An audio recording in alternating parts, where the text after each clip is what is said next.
kau patuh pada rajamu, lebih patuhlah pada ibumu.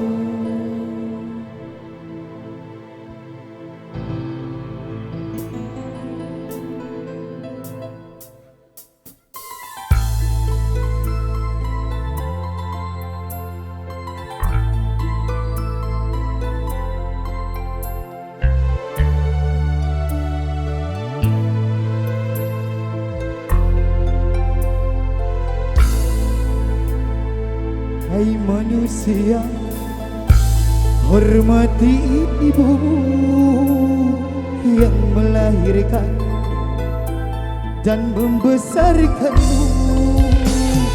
Darah dagingmu dari air susunya, jiwa ragamu dari kasih sayangnya.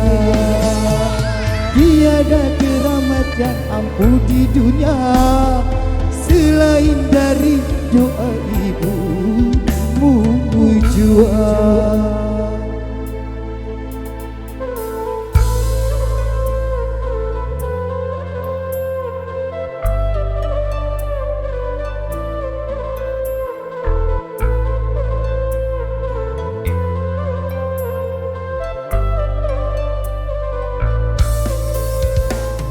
Ridho ilahi karena ridhonya, murka ilahi karena murkanya.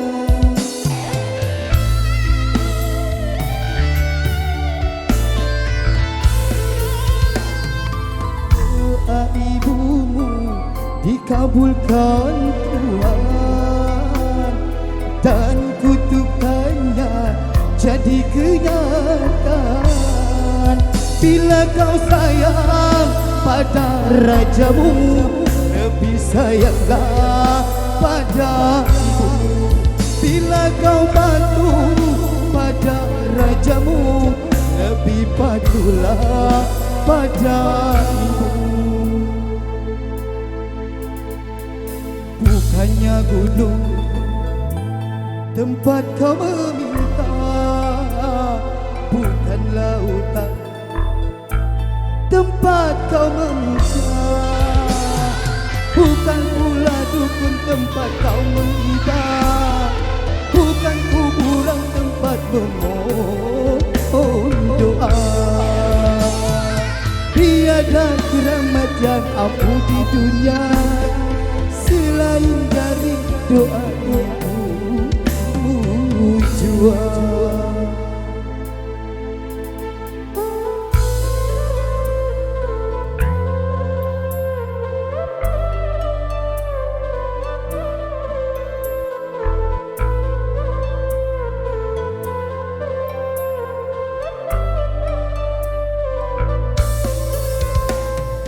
Doa ibumu dikabulkan Tuhan dan kutukannya jadi kenyataan.